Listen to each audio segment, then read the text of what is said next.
There are moments in history when a single life becomes a mirror for an entire generation's struggle with duty, morality, and the true cost of war.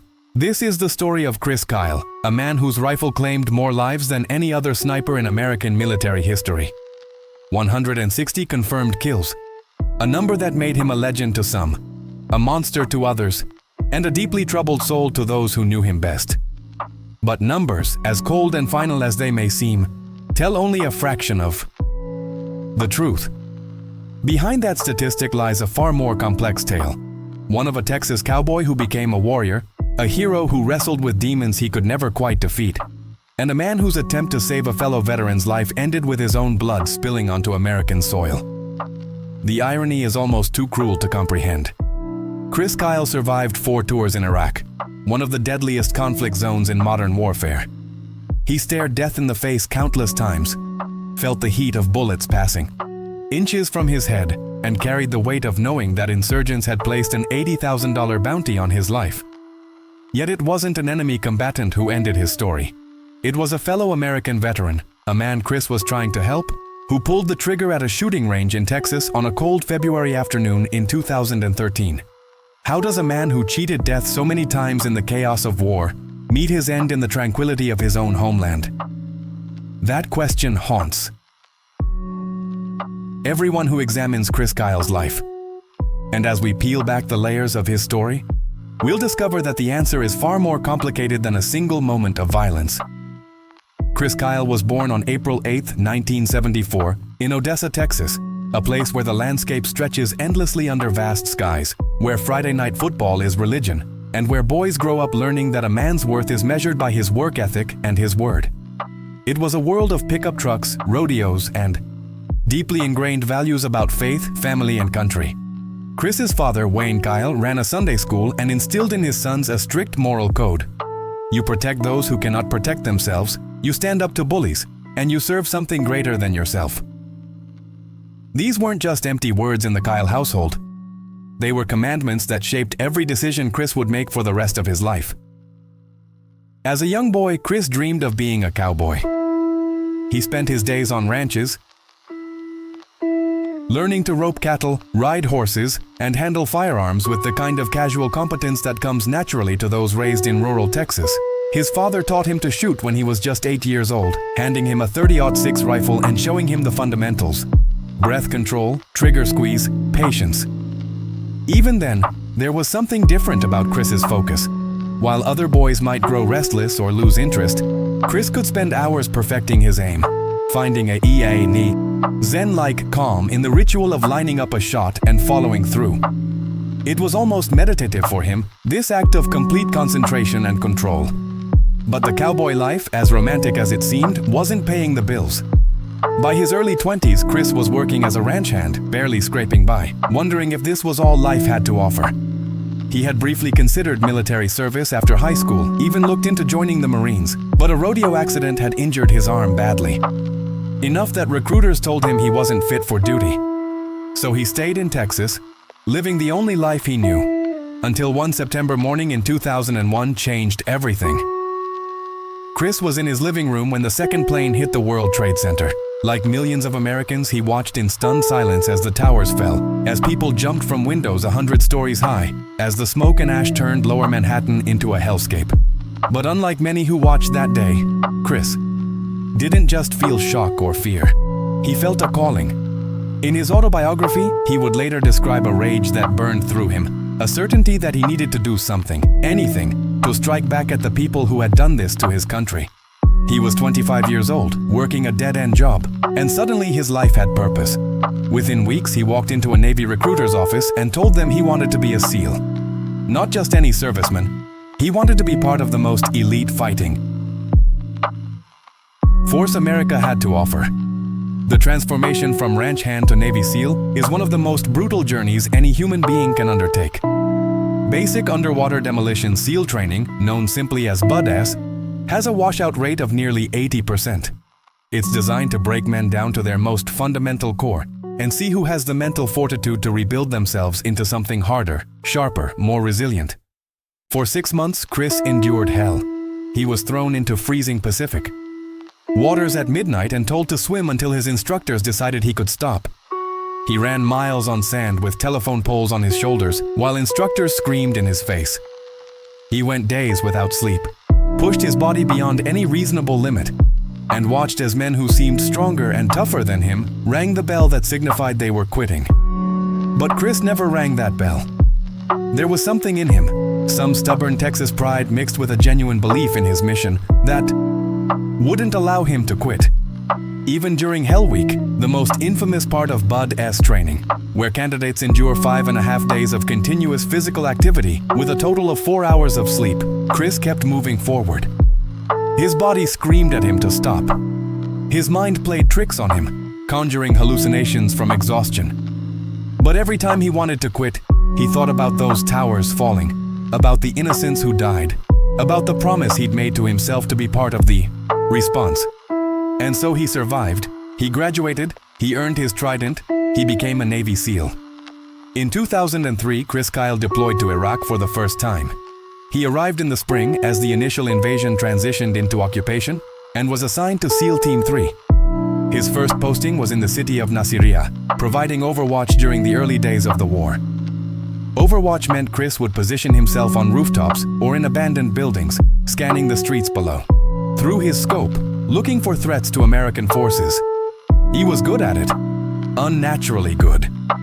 Where other snipers might feel the weight of taking a human life, Chris felt only clarity. In his mind, every person in his crosshairs was a potential threat to his brothers, to the Marines and soldiers moving through hostile streets. And if eliminating that threat meant pulling the trigger, he didn't hesitate. His first kill came during that initial deployment. Through his scope, he saw a woman approaching a group of Marines. She was holding something, moving with purpose, and Chris's training kicked in. He watched her body language, analyzed the threat, and realized she was carrying a grenade. She was going to kill those Marines. Chris had seconds to make a decision. He took a breath, steadied his aim, and fired. The woman dropped. The grenade fell harmlessly from her hand. The Marines lived, and Chris Kyle, cowboy from Texas, became a killer. In interviews later, Chris would describe how that first shot affected him. He didn't feel guilt. He didn't feel remorse. He felt vindication. He had saved American lives. That was his job. That was his purpose. And from that moment forward, he approached every mission with that same cold calculus. If someone threatened his teammates, they died. It was that simple, that absolute. But was it really that simple? Could any human being compartmentalize death so cleanly? These are questions that would haunt Chris Kyle for the rest of his life, even if he never fully acknowledged them. Over the next several years, Chris would complete 4 tours in Iraq. Each deployment took him deeper into the heart of the war, into cities that became synonymous with American sacrifice and Iraqi resistance. But it was his time in Ramadi during his 3rd deployment that would cement his legend and earn him a reputation that spread far beyond the US military. Ramadi in 2006 was hell on earth. The capital of Anbar province, it had become the epicenter of the Sunni insurgency, a city where every street corner could hide a sniper, every pile of trash could conceal an improvised explosive device, and every civilian could potentially be an enemy combatant. American forces were engaged in brutal urban warfare, fighting building to building, room to room, in temperatures that regularly exceeded 120 degrees. The insurgents knew the terrain, had the support of much of the local population, and were willing to die to drive the Americans out. It was a meat grinder, a place where young men were sent to kill or be killed, and where the rules of engagement became blurred in the fog of constant combat. Chris Kyle thrived in this chaos. Positioned on rooftops overlooking key intersections and strategic buildings, he became the guardian angel for Marines pushing through the city. Hour after hour, day after day, he watched through his scope, waiting for threats to emerge. And emerge they did. A man with an AK-47 stepping into the street, a fighter positioning a rocket-propelled grenade launcher, another insurgent moving to flank American positions. Chris would identify the threat, calculate the distance and wind, and fire. One shot, one kill. It became his mantra. His reputation grew with every confirmed kill, and soon insurgents in Ramadi had a name for him. Al-Shaitan Ramadi, the Devil of Ramadi. The insurgents didn't just fear Chris Kyle, they obsessed over him. They knew there was an American. sniper operating in the city who was picking off their fighters with uncanny precision. They started posting warnings in mosques and on street corners, describing a devil who could see through walls and kill from impossible distances. They placed a bounty on his head. First $20,000, then eventually $80,000. Chris learned about the bounty from intelligence reports and considered it a badge of honor. He was doing his job so effectively that the enemy wanted him dead more than almost anyone else in Iraq. For a warrior like Chris, there was no greater validation. But with that reputation came a terrible burden. Every time Chris went out on a mission, he knew that if the insurgents identified him, if they figured out which building he was in, they would focus all their firepower on that position. He was painting a target on himself and everyone around him. His teammates started calling him the Legend, both out of respect and because his kill count had surpassed every other sniper in American history. By the end of his time in Ramadi, Chris had accumulated more than 80 confirmed kills in that city alone. The official tally would eventually reach 160, though Chris himself claimed the real number was closer to 250, the difference being kills that weren't officially witnessed or confirmed by another service member. Among the many stories that emerged from Chris's time in Ramadi, one stands out as particularly haunting: the tale of Mustafa, the enemy sniper. According to Chris's autobiography and the film that would later immortalize his life, Mustafa was a Syrian Olympic shooter who had come to Iraq to kill Americans. He was exceptionally skilled, credited with killing several American soldiers from extraordinary distances. Chris became obsessed with finding him, engaging in a kind of deadly chess game where two expert marksmen hunted each other through the rubble of Ramadi. The story climaxed with Chris making an impossible shot over a mile that killed Mustafa and eliminated one of the most dangerous insurgent snipers in Iraq. It's a compelling narrative. It's also possibly embellished or perhaps entirely fictional. After Chris's death, journalists and investigators tried to verify the Mustafa story and found no evidence that such a sniper existed. Iraqi insurgent records didn't mention him. Other SEALs who served with Chris had no recollection of this legendary duel. The story had all the elements of a Hollywood thriller, which is perhaps exactly what it was, a dramatic enhancement of reality designed to make good copy and sell books. And this is where Chris Kyle's story becomes complicated, where the line between hero and fabricator begins to blur. What's your opinion on what you've seen so far? Do you believe that warriors in combat have the right to embellish their stories? Or does the truth matter above all else? Think about it as we continue. Chris returned home from Iraq. In 2009, after his fourth deployment, he had served his country with distinction, earned 2 Silver Stars and 5 Bronze Stars for valor, and saved countless American lives. By any objective measure, he was a hero. But the man who came home to Texas was not the same cowboy who had left 8 years earlier. The war had changed him in ways that even he didn't fully understand or want to acknowledge. His wife, Taya, whom he had married in 2002, barely recognized the man who walked back into their home. Chris was distant, emotionally unavailable, haunted by something he couldn't or wouldn't articulate. He would sit in dark rooms for hours, staring at nothing. He jumped at sudden noises. He couldn't sleep without checking and rechecking the locks on every door and window. When Taya tried to talk to him about what he was feeling, he shut down, insisting he was fine, that he just needed time to readjust. But time didn't heal these wounds. If anything, they deepened. This is the invisible cost of war that we as a society so often fail to acknowledge or understand. We send young men and women into hell, ask them to do things that violate every natural human instinct, and then expect them to come home and seamlessly reintegrate into normal life. We want them to flip a switch, to become the people they were before they saw their friends blown apart by roadside bombs, before they had to decide in split seconds whether a child approaching their convoy was innocent or carrying explosives, before they accumulated a body count that would give most people nightmares for life. Chris Kyle killed over 160 people. People he saw through his scope. People whose faces he studied, whose movements he predicted, whose lives he ended with a single trigger pull. How does a human being process that and then come home to coach Little League and attend PTA meetings? Chris tried. He genuinely tried to be a good husband and father to his 2 children. But the war kept calling him back. Even after he officially retired from the Navy in 2009, He found excuses to return to conflict zones. He took contracting jobs, training other snipers, providing security in dangerous areas. Taya begged him to stay home, to focus on their family, to let go of the war. But Chris couldn't, or wouldn't. Because in war, everything made sense. The rules were clear. You protected your brothers, you killed the enemy. There was no ambiguity, no moral complexity. But at home, nothing made sense anymore. The mundane challenges of civilian life, paying bills, mowing the lawn, making small talk with neighbors, felt absurd to a man who had spent years making life and death decisions. The marriage deteriorated. Taya later described feeling like she was living with a ghost, a shell of the man she had fallen in love with. Chris would rage over small things, explode with anger that seemed disproportionate to whatever minor domestic issue had triggered it. Other times he would shut down completely, withdrawing into himself for days. This is classic post-traumatic stress disorder, though Chris refused to acknowledge that diagnosis. In his mind, PTSD was something that happened to weaker men, to soldiers who couldn't handle combat. He had loved war. He had been good at it.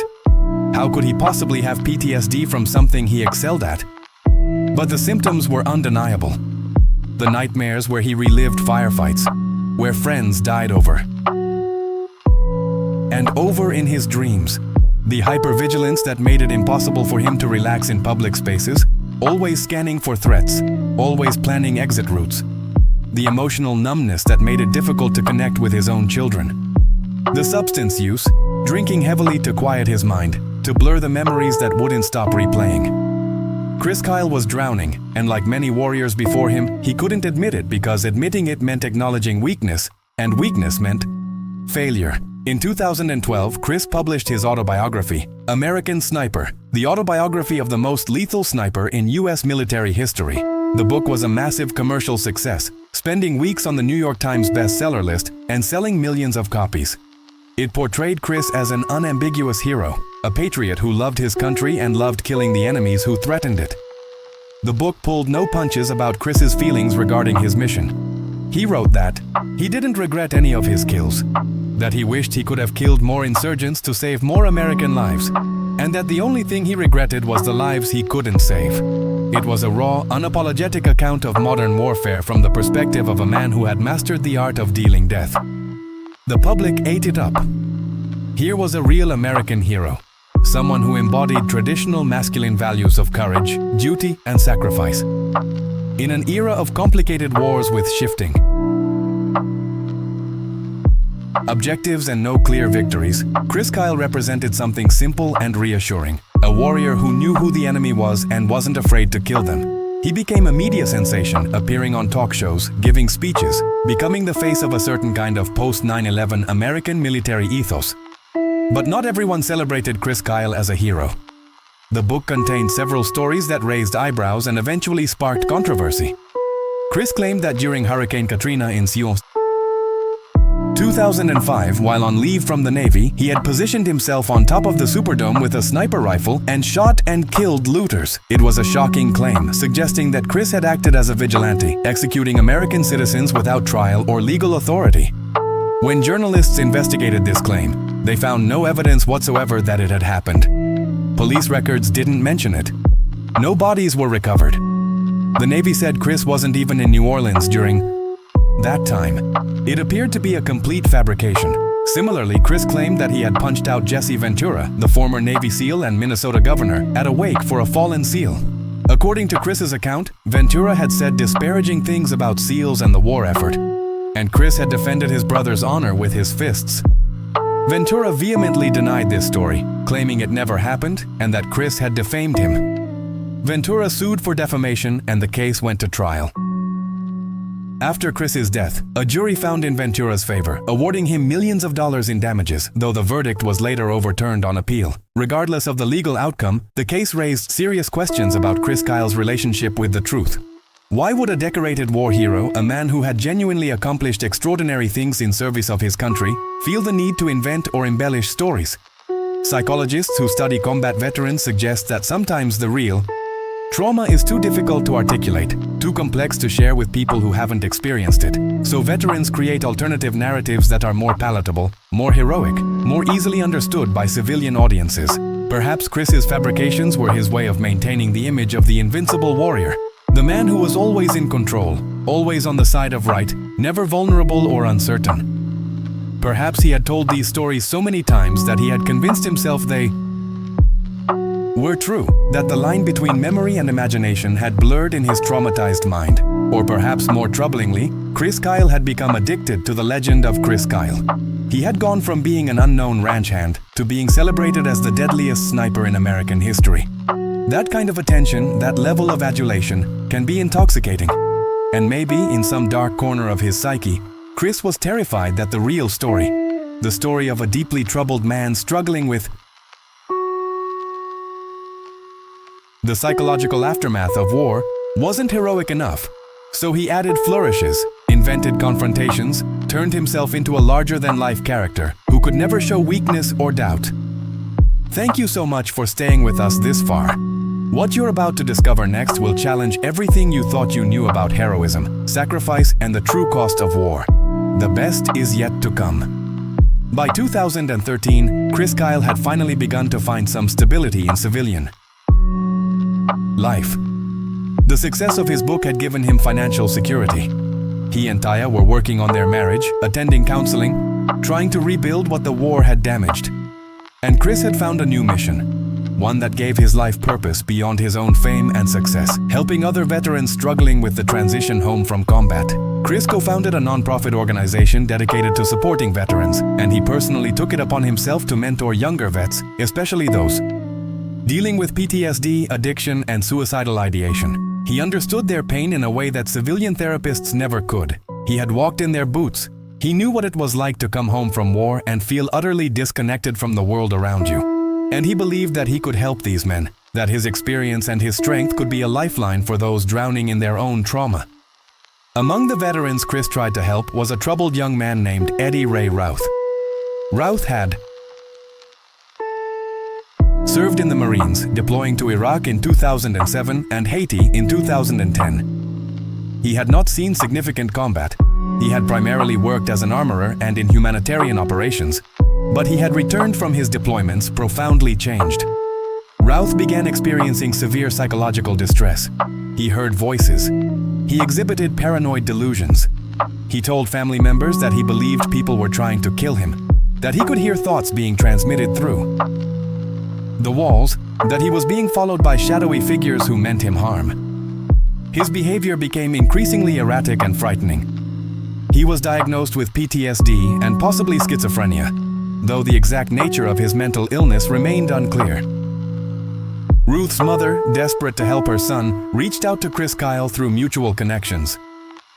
She knew Chris's reputation for helping veterans and hoped that perhaps Chris could get through to Eddie, could show him that it was possible to rebuild a life after war. Chris agreed to meet with Eddie, and in early February of 2013, he made plans to take Eddie shooting. In Chris's experience, the shooting range was therapeutic, a place where veterans could reconnect with their military skills in a controlled, safe environment. It was something familiar, something they were good at, something that could rebuild confidence and provide a sense of normalcy. On February 2nd, 2013, Chris picked up his friend Chad Littlefield, another veteran, and together they drove to Eddie Ray Routh's home. Eddie got in the truck and the three men headed to Rough Creek Lodge, a resort and shooting range about 90 miles southwest of Fort Worth. It was a cold, overcast day, typical for Texas in early February. The drive should have taken a little over an hour. During that drive, Chris and Chad noticed that Eddie was acting strangely. He was quiet, withdrawn, staring blankly out the window. At one point, Chris texted Chad, "This dude is straight up nuts." But Chris didn't turn the truck around. He didn't take Eddie home. He didn't recognize the warning signs for what they were. A man in profound psychological crisis who should not have been anywhere near firearms. Or perhaps Chris did recognize the signs and believed he could handle it, that his experience and his strength were sufficient to keep the situation under control. This was his fatal miscalculation. The three men arrived at Rough Creek Lodge in the early afternoon. They went to the shooting range, a private area away from other visitors. Chris and Chad set up targets and began showing Eddie different firearms, walking him through proper techniques, trying to engage him in the activity. But something was wrong. Eddie's paranoia was escalating. In his disordered mind, he began to believe that Chris and Chad were part of a conspiracy against him, that they had brought him to this isolated location to kill him. The voices in his head were screaming warnings. His delusions were overwhelming his tenuous grip on reality. What happened next occurred very quickly. At some point, while Chris and Chad were facing downrange, focused on the targets, Eddie Ray Ruth picked up a .45 caliber pistol. He pointed it at Chris Kyle's back, and he fired. The bullet struck Chris in the back, traveled through his body, and exited through his chest. Chris fell. Chad Littlefield turned in shock and confusion, and Eddie shot him multiple times. Both men died almost instantly. Eddie then took Chris's truck and fled the scene, driving to his sister's house where he confessed what he had done, though his explanation was disjointed and delusional. Police arrested Eddie Ray Ruth that evening without incident. He offered no resistance. In custody, he made bizarre statements about being possessed, about needing to kill Chris and Chad because they were hybrid pig-human creatures who were going to eat his soul. It was clear to anyone who interacted with him that Eddie was suffering from profound mental illness. But the question that would dominate his eventual trial was this: was he insane in the legal sense, meaning he didn't know right from wrong, or was he mentally ill but still legally responsible for his actions? The trial of Eddie Ray Ruth took place in early 2015 in Stephenville, Texas. The prosecution argued that despite his mental health issues, Routh knew what he was doing was wrong. They pointed to the fact that he fled the scene, that he told his sister he had killed 2 men, that he later told police officers he knew murder was wrong. These actions, they argued, demonstrated that Ruth understood the nature of his crime and was therefore legally sane. The defense presented a mountain of evidence regarding Ruth's mental state. Psychiatrists testified about his schizophrenia, his delusions, his history of psychiatric hospitalization. They argued that at the moment he pulled the trigger, Eddie believed he was acting in self-defense, that his diseased mind had convinced him Chris and Chad were threats that needed to be eliminated. Under Texas law, if a person cannot distinguish right from wrong due to mental disease, they are not criminally responsible for their actions. The defense was asking the jury to see Eddie as a victim of his own broken mind, not a cold-blooded killer. The jury deliberated for less than 3 hours. They found Eddie Ray Ruth guilty of capital murder. He was sentenced to life in prison without the possibility of parole. For many observers, justice had been served. Chris Kyle, an American hero, had been murdered, and his killer would spend the rest of his life in prison. But for others, the verdict felt like a failure to grapple with the real issue. We send young men to war. Those wars break them in fundamental ways, and then we punish them when their broken minds lead them to commit terrible acts. The funeral for Chris Kyle was held on February 11, 2013. It was a massive event, with thousands of people lining the streets to pay their respects as his body was transported from Midlothian to Austin. The procession stretched for over 200 miles, with ordinary Texans standing along highways holding American flags, saluting as the hearse passed. At Cowboys Stadium, memorial services were held that drew thousands of mourners, including military personnel, government officials, and everyday Americans who felt a connection to Chris's story. He was buried at the Texas State Cemetery in Austin, given full military honors, his casket draped in an American flag. The outpouring of grief was genuine and profound. For many Americans, Chris Kyle represented something we desperately wanted to believe in: that there are still heroes, that sacrifice matters, that serving your country is noble and good. His death felt like a personal loss to thousands of people who had never met him, but who saw in him a reflection of American values they held dear. The irony that he had been killed by a fellow veteran rather than by the enemies he had fought overseas only deepened the tragedy. It felt like a betrayal, a cosmic injustice that someone who had given so much could be taken in such a senseless way. In the months and years following his death, Chris Kyle's legend only grew. In 2014, director Clint Eastwood released American Sniper, a film adaptation of Chris's autobiography starring Bradley Cooper. The film was a massive commercial success, earning over $500 million at the box office and receiving 6 Academy Award nominations. It portrayed Chris as a conflicted but ultimately heroic figure, a man who struggled with the moral weight of his actions, but who ultimately believed in the righteousness of his cause. The film sparked intense debate. Supporters praised it as an honest look at the cost of war and a tribute to American service members. Critics argued it glorified war, simplified complex geopolitical realities, and failed to adequately address Chris's more controversial statements and actions. The debate over Chris Kyle's legacy continues to this day. To many, he remains an unambiguous hero, a patriot who answered his country's call, who saved countless American lives, who gave everything in service of something greater than himself. They point to his confirmed kills not as evidence of bloodlust, but as proof of his effectiveness as a warrior, each number representing American service members who came home alive because Chris was watching over them. They celebrate his dedication to helping other veterans, his willingness to reach out to troubled men like Eddie Ray Ruth, even though it ultimately cost him his life. In this narrative, Chris Kyle embodies the best of the American warrior tradition: courage, skill, selflessness, and sacrifice.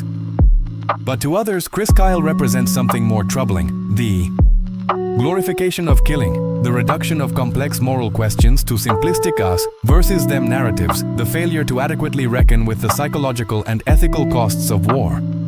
They point to his fabricated stories as evidence of a man who was more interested in cultivating a legend than in honest self-reflection. They note that he described killing as fun, as something he loved, statements that sit uncomfortably with traditional notions of the reluctant warrior who kills only out of necessity. They question whether someone who showed so little remorse, who expressed such enthusiasm for dealing death, should be held up as a role model. The truth, as is almost always the case, lies somewhere in the complex space between these extremes. Chris Kyle was neither a perfect hero nor a simple villain. He was a human being, flawed, complicated, shaped by experiences most of us cannot imagine. He grew up in a particular time and place with particular values, and when his country was attacked, he responded in the way he had been taught, by becoming a warrior, by closing with and destroying the enemy, by putting the safety of his brothers above all other considerations. He was exceptionally good at a very difficult and morally fraught job. And that job changed him in ways he couldn't fully articulate or process. The war made Chris Kyle into a legend, but it also hollowed him out, left him unable to find peace or purpose in ordinary life. His attempts to help other veterans were genuine, born from a sincere desire to ease the suffering he saw in men who reminded him of himself. But he was not equipped, despite his best intentions, to handle someone as deeply disturbed as Eddie Ray Ruth. And his death, senseless and sudden, serves as a stark reminder that the casualties of war don't stop when the shooting ends. They continue for years, for generations, rippling outward in ways we're only beginning to understand.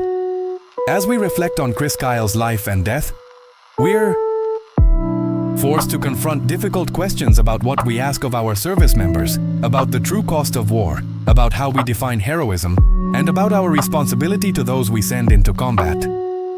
Chris Kyle saved lives. That's not debatable. American soldiers and Marines are alive today because Chris Kyle was positioned on a rooftop in Ramadi, watching over them through his scope. But Chris Kyle also took lives, over 160 confirmed, possibly far more. He did so without apparent hesitation or regret, describing the enemy as savages who deserve to die. Is this the mindset we should celebrate in our warriors? Or is it a red flag that the psychological cost of war has become too high? There's also the question of how we treat veterans when they come home. Eddie Ray Ruth was clearly suffering from severe mental illness. His family knew it. Mental health professionals knew it. And yet the system failed to provide him with adequate treatment, failed to prevent him from accessing firearms, failed to protect both Eddie and his eventual victims. Chris Kyle, for all his good intentions, was not a mental health professional. Taking a severely disturbed man to a shooting range was not therapy. It was a tragic miscalculation born from a warrior's belief that willpower and toughness could overcome any obstacle. The military teaches men to be hard, to suppress vulnerability, to solve problems through action rather than introspection. These traits serve warriors well in combat, but they can be catastrophic in the context of mental health and psychological trauma. The legacy of Chris Kyle forces us to ask ourselves what kind of warriors we want to create. and what responsibility we bear for what we've created. When we train young men to be efficient killers, when we ask them to make split-second decisions about who lives and dies, when we send them into chaotic environments where the line between combatant and civilian is blurred, we cannot then be surprised. When they come home carrying a burden they can't articulate or shake, we cannot be surprised when some of them struggle to reintegrate, when they seek solace in substances or violence, when they cannot connect with the people who love them. And we cannot simply celebrate them as heroes and move on. Genuine respect for veterans means grappling with the full complexity of their experiences, including the dark parts we'd rather not see. It means providing comprehensive mental health services, not as charity but as a debt we owe. It means understanding that someone can be both a hero who saved lives and a troubled person who struggled with demons they could never fully defeat. These things are not contradictory. They are the reality of what war does to human beings. Chris Kyle's life mattered. His service mattered. The lives he saved matter. But so do the questions his story raises about war, violence, trauma, and the true cost of asking young Americans to fight on our behalf. We can honor his memory while still asking whether we're doing enough for the veterans who survived their wars, whether our cultural narratives about heroism and warrior ethos are helping or hurting, and whether the way we conduct warfare in the modern era is creating a generation of psychologically wounded veterans we're not prepared to care for. In the end, Chris Kyle's story is not just about one man. It's about all of us, about the choices we make as a society, about who we send to fight and what we ask them to become, about how we define courage and sacrifice and duty. It's about the uncomfortable truth that the real casualties of war often don't appear on battlefield reports, but instead manifest years later in divorce courts, in addiction treatment centers, in suicide statistics, and sometimes in tragedies like what happened at Rough Creek Lodge. Chris Kyle survived 4 tours in Iraq. He survived being shot twice, blown up by IEDs, and having an $80,000 bounty on his head. But he couldn't survive coming home. That's the story we need to understand and grapple with. Not just the legend of the deadliest sniper in American history, but the tragedy of a man who gave everything to his country and couldn't find a way to live with what that cost him. So we come back to where we began, to that cold February day in Texas when Chris Kyle took Eddie Ray Routh to a shooting range, believing he could help, believing his strength and experience would be enough. It's a story about good intentions leading to tragedy, about the limits of willpower in the face of profound psychological damage, about what happens